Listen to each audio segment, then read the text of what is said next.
Right now, there's a growing call for a general strike in the US. A recent post I saw put it pretty well. They're right. Our real power isn't in the voting booth. It's in our labor.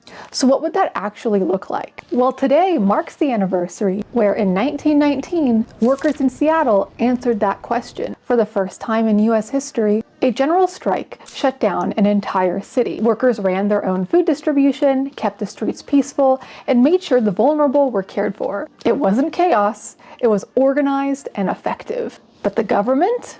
They were terrified. Because if workers could totally run the city for 5 days, what else could they do? So this was just 2 years after the Bolshevik Revolution in Russia, and the US elite were paranoid that the same thing could happen here. Then Seattle Mayor Ole Hansen, I'm his biggest hater, declared that the strike was an attempt at revolution, and federal troops were put on standby ready to crush it. The media whipped up hysteria, claiming Seattle's workers were led by Bolsheviks.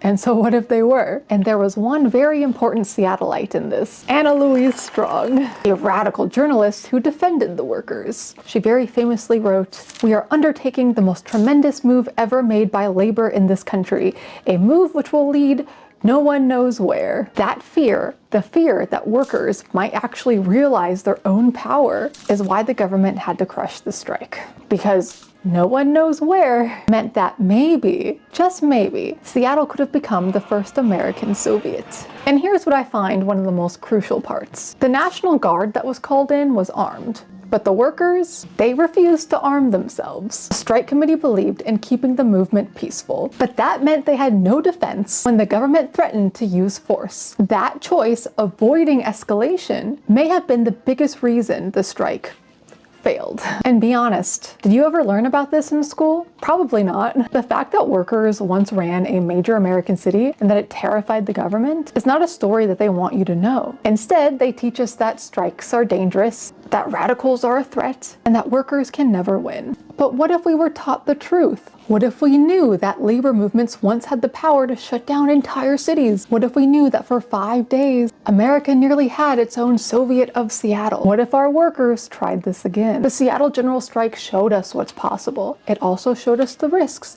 because when the workers take power, the state will always respond with force. We see this time and time again. Even in 2020, when Seattle tried to do the Capitol Hill Autonomous Zone / occupied protest, they didn't learn from the general strike. We have to learn from history, not just repeat it. Organization, solidarity, and yes, means to protect oneself. So the real question isn't just what if they tried it again, but how will we do it better this time?